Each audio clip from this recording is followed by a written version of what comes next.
बोलता था, जो भी फ़ोन करता था, सिर्फ अलीगढ़ से नहीं, जहाँ सबको मैं दे देती थी टाइम। फिर मेरा बहुत ही, क्योंकि एक बच्चा पता नहीं कौन सी शायद बनारस से था, पता नहीं कौन से था, उसने इतना गलत मेरे बारे में लिखा। और वहाँ पे BHU में कॉन्फ्रेंस हुआ, कहता मैंने 600 लोगों को बांटी टाइप करके। तो मैंने कहा देखो तुमने कोट किया मेरे को, जो तुमने लिखा है कोट्स में, I don't believe in that, मेरी वो थिंकिंग ही नहीं है। तुमने मुझे बड़ा कन्वेंशनल टाइप का वो नहीं, देखो अब मेरी एक डोमेस्टिक है हेल्थ जी, इसको मन में होता है कि ये होना चाहिए कि आज मुझको ये दाल पकानी है, मुझे पूछे कि क्या दाल बनाऊँ, मैं उसको बोलती चल चना की दाल बना लो फॉर एग्जाम्पल, वो बना के थोड़ी देर में तुमने मुझसे पूछा था, कहते मैंने पूछा, तुमने कहा मसूर की दाल बना, because she has that in her mind, she wants to make because it's faster, it cooks faster. तो उसको मसूर की दाल, कि तुमने बोला था, मैंने तुमसे पूछा तो शुरू में तो मैंने सोचा कि भाई मैं ऐसा कर देती हूँ, अब मैं जब बोलती हूँ I make it a point to remember, क्योंकि she knows I forget, I have brain injury, तो मैं बड़ी जल्दी भूल जाती हूँ। तो वो भी एडवांटेज और ये भी वो, तो मैंने कहा नहीं, I didn't tell you to do that, मैंने तुमको बोला कि साग डालना बीच में, तो साग चने की दाल में पड़ता है, मसूर में नहीं पड़ता। कहती वही तो मैं सोच रही हूँ, बट यू नो वो भी लड़का जो मुझसे सोच, उसने मेरी इमेज बना रखी होगी, वो भी और जो मुझे सोच वो सुनना चाहता था कि मैंने बहुत त्याग करा है, जबकि मैं नहीं मानती हूँ कि मैं I have lived the life the way I wanted. मैंने त्याग में वो होती कि मेरे पेरेंट्स चाहते थे मैं शादी कर लूँ, मैं उनके लिए शादी कर लेती उनकी खुशी के लिए, वो त्याग होता है। मैं तो अपनी टर्म्स पे लाइफ वो करी है, और ये नहीं है कि मैंने उनको निगलेक्ट नहीं करा, but what I wanted, and I convinced them this is the reason I don't want to enter this institution, this is the reason। पहले तो उनके लिए भी बड़ा मुश्किल हुआ, क्योंकि मेरे ज़माने में जस्ट इमेजिन इन 1960s कौन और जो अच्छे ठीक ठाक परिवार से, हमारा कन्वेंशनल फैमिली है, बिजनेस फैमिली, तो उसमें कौन लड़की शादी नहीं करती थी। तो मतलब मैंने करा और मैंने उनको कन्विंस करा। मेरे फादर ने एक बात करी थी, उन्होंने कहा चलो हम तुम्हारी बात मानते हैं, हमारी नजरें मत झुकाना करो, get it done, you will be proud, I will never give you an opportunity where I do something wrong। तो फिर मतलब त्याग नहीं है, तो उसने अपने जो उसने इमेज क्रिएट करी थी वो ही लिख करके उन्हीं चीज़ों को मेरा कोट कर दिया। मैंने इसका बड़ा क्रूट सा तुमको एग्जांपल दिया, she is not educated, she is doing that, but that boy also has created an image, I can understand. उसने मैलिस में नहीं करा, उसने इमेज क्रिएट कर ली, जो मैं बोल रही हूँ शायद उसको अच्छा नहीं लग रहा। अगर उसने कुछ पूछे होंगे, अगर मुझसे कोई पूछे, जैसे मेरी फ्रेंड है उसने मुझसे मेंशन किया कि my daughter wants to get into live in relationship, आजकल दुनिया में सब चलता है।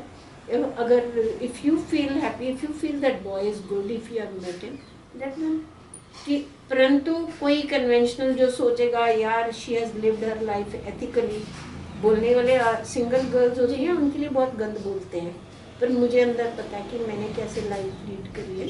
तो कह सकते हैं ना कि live in relationship, people get shocked when the mother has permitted and everything is fine and the boy's mother now comes to their place, it's कि वो सिर्फ उन्होंने सेरेमनी नहीं करी, वो नहीं करा, but they are as good as husband and wife, क्योंकि उस बच्ची के संस्कार उसको बताते हैं कि मैन एंड वुमन, क्योंकि उसने अपने पेरेंट्स को देख रखा है कि मैन एंड वुमन का रिलेशनशिप क्या होता है, and obviously she hasn't seen her mother getting married, तो उसको फर्क नहीं पड़ रहा। But now my friend feels कि अगर इतने 4 साल से हैं, if they are still compatible, they should get married. So you know मेरे को भी ये है कि चलो सोसाइटी गिव्स एक्सेप्टेंस। मैम आप जब इंग्लैंड गई थी, स्कॉलरशिप आपको वहाँ से प्रोवाइड हुई, तो जैसे वहाँ से नहीं प्रोवाइड हुई थी, यहाँ पे ब्रिटिश काउंसिल है ना, ब्रिटिश काउंसिल मैंने अप्लाई किया था स्कॉलरशिप के लिए, उन्होंने फिर मेरे से काम मंगाए, सब कुछ किया उन्होंने, काम के थ्रू मेरे काम कुछ कॉलेजेस में भेजे, तो मुझे बहुत सारे कॉलेजेस में एडमिशन मिल गया। ब्रिटिश काउंसिल ने किया, मैंने नहीं किया सब, पहले वो करते थे, अब नहीं करते वो। अब मैंने सुना है कि पहले तुमको एडमिशन देना होता है, then you have to apply for scholarship. तो वहाँ जाके आपको बार्थोलोमेव सर और इन सब के साथ जो आपका इंटरेक्शन रहा वो कैसा रहा? बार्थोलोमेव सर का भी Keith Vaganti. You know him? Ma'am, I read.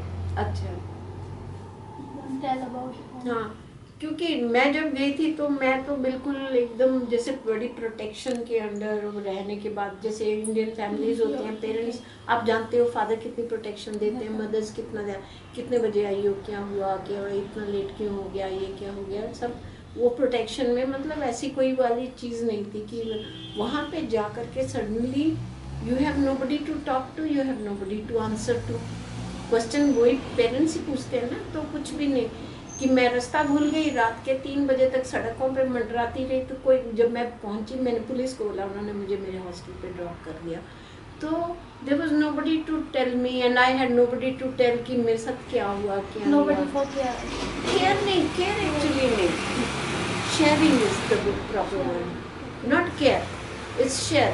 मतलब ये नहीं है कि मुझे ये पैम्पर करो, ये करो, वो मुझे कुछ नहीं, मतलब कि कुछ तुम्हारे साथ होता है, you want to share your experience and your load is off you, then after that then you continue, तो वो वाली मतलब वैसे नहीं, तो वो suddenly you know then you start realising what life means.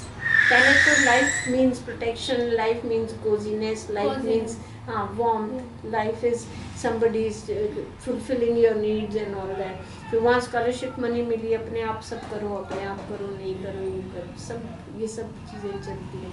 तो सबसे बड़ा एक्सपीरियंस तो यही, पहले तो यही हुआ। फिर उसके बाद वहाँ पढ़ने का तो यही वाली चीज़, पहले कॉलेज से लेट आते थे, क्यों इतना लेट मत आया करो, टाइम ठीक नहीं है। और वहाँ स्लेड में मैं रात के 2 बजे तक काम करती थी, वहाँ पे स्वीपर्स आते हैं 10 बजे, तो पहले स्टूडियो सारा खाली कर देते हैं, फिर वो लॉक कर देते हैं। तो वहाँ का जो गेट रीडर बोलते हैं, उनको जो ध्यान देते हैं, तो मैंने उससे कहा कि I want to work late but unfortunately they lock all the doors, so he says come. वहाँ पे आदत है, छोटी बच्ची कोई होगा ना, मैं वैसे हाइट में छोटी थी और बहुत पतली थी, तो उसने कहा come lovey, I will tell you something. उसने मुझे पीछे का गेट का रास्ता बता दिया, जो डॉग्स वगैरह के एंट्रेंस का होता है ना, इतना सा ढकना कि इतना इसको उठा कर you can come and go from here and you can work till late. मैंने उसको कहा मैं इंडिया चली जाऊँगी, फिर मेरे पास टाइम नहीं होगा, I want to utilise my time. घर पे किसके पास चले जाओ, ना टीवी ना रेडियो ना कुछ, मतलब आई कुड हैव बॉट, पर मुझे क्यों पैसे बर्बाद करने, लिमिटेड मनी होती थी और मटेरियल इज़ वेरी एक्सपेंसिव। तो मैम जब आप वहाँ से लौटी तो यहाँ से बहुत ही एनर्जी के साथ और बहुत ही नहीं, मैं ऐसा था कि जब मैं यहाँ पे थी और लोग बाहर से आते थे, प्रिंट मेकर मैंने किसी को कंटिन्यू करते नहीं देखा था, बहुत सारे प्रिंट मेकर आते थे, वो आकर के इंडिया की बुराई करते थे, मतलब वहाँ जो यहाँ से जाते थे, जो यहाँ से जा करके पढ़ के आते थे, यहाँ पे प्रिंटिंग इंक्स ठीक से नहीं मिलती। कौन सी प्रिंटिंग इंक मिलती थी, जो कि जो मास प्रोडक्शन की, जो न्यूज़पेपर के लिए प्रिंटिंग में यूज होती है, मैगजीन्स के लिए होती है, वो तो प्रिंटिंग इंक्स मिलती थी, पर जो printing ink for print making है वो नहीं मिलती थी। तो मैंने जाने से पहले वो वाली इंक्स थी, हमने उनके साथ ही काम करना सीख लिया। अगर तुमने बहुत बड़ा, वो क्या बोलते हैं, राजभोग नहीं खाया, तो तुम्हें कोई बोलेगा राजभोग ऐसा होता है वैसा होता है, तो तुम्हें लगेगा रसगुल्ले की बात कर रहा है ना, तुम्हें डिफरेंस नहीं पता चलेगा। जब वो आकर के कहते थे प्रिंटिंग इंक्स वहाँ पे ऐसा कलर देती हैं, देयर सच ब्रिलियंस, इतनी ट्रांसपेरेंसी होती है, हमें तो कुछ खास समझ नहीं आता था। और पर मैं ये सोच के गई थी कि मैं वापस जाके मैं कंप्लेन नहीं करना चाहती हूँ, तो मैंने वहाँ पे जो भी मटेरियल्स यूज़ होते थे प्रिंट मेकिंग में, तो I try to find out the basic, जो उनके बेसिक मटेरियल्स हैं, कि ग्राउंड वहाँ पे बनी बनाई मिलती है जो प्लेट पे लगाते हैं। You are print making student? Actually, ma'am, I am from painting, but I am doing research on you. That's why I chose printmaking, and now I will study. पर मैं अब पेंटिंग कर रही हूँ 3-4-5 साल से, मैं प्रिंट मेकिंग नहीं कर पा रही हूँ। नहीं, वापस की बात नहीं, मेरा एक्सीडेंट हुआ था, उसके बाद से हाँ, print making is very physical, बहुत उठा के कैनवस रोज नहीं उठाना पड़ता, तुम गए ब्रश से उठा के सीधा रंग लगाना शुरू कर दिया, उसमें प्लेट उठाओ रखो, मेरी बाहों में ताकत नहीं है, मैं नहीं उठा पाती हूँ, हाँ जी, मेरे से नहीं हो पा रहा। तो फिर कुछ नहीं करने से अच्छा है ड्राइंग्स कर लो, पेंटिंग कर लो। तो मैम या कुछ आपका कर जो लो। वर्क जैसे अगर हम मेंशन करते हैं तो हमने इस बुक में देखा 2007 तक है, तो क्योंकि 2008 में मेरा शो हुआ था ना बिगिनिंग में, उसके जी। बाद मेरा एक्सीडेंट हो गया था 2008 में। 8 में। तो 8 9 में मैं बैठे बैठे कुछ स्केचेस और बैठे बैठे वो भी दिमाग नहीं काम करता था मेरा। I had total memory loss. तो मेरा काम नहीं, पर इतना तो मुझे अंदर से पता था कि जैसे मुझे कोई फ़ोन करता था तो मुझे पता नहीं, मेरी फैमिली के सिवाय मुझे नहीं पता चलता था ये कौन है। पर वन डे मैंने कोई जना आया, कहता I am so and so, मैंने कहा आई डोंट रिमेम्बर। तो उसने कहा मैम रिमेम्बर, मैं लैंडस्केप कर। तो आई रियलाइज कि आई रिमेम्बर्ड इमेजेस। मुझे उसकी बात से पता चला। मैंने कहा ठीक है और डिस्क्राइब करो। तो उसने डिस्क्राइब करा। मैंने कहा तुम सुन ही लो। मैं उसका चेहरा नहीं पहचान सकती थी, पर जिससे उसने इमेजेस डिस्क्राइब करी, तो इमेज डिस्क्राइब करने के बाद मुझे उसके सिग्नेचर भी दिखाई दिए। तो मैंने सिग्नेचर दिमाग में दिख रहे हैं, तो मैंने पढ़ के बोला तुम सुन ही लो। कहते मैम मैं तो सुन ही लूँ। फिर वो मेरे पास यहाँ पे 4-5 घंटे लगा करके, 4-5 क्या, सुबह आया था, रात का खाना खा के गया था। मतलब इतना, और उसने इतनी बातें बोली और कुछ याद है कुछ। सुनो चाय पी लो, मुझे अच्छा नहीं लग रहा। अच्छी नहीं बनी है। नहीं मैम अच्छी बनी तो है। फिर पी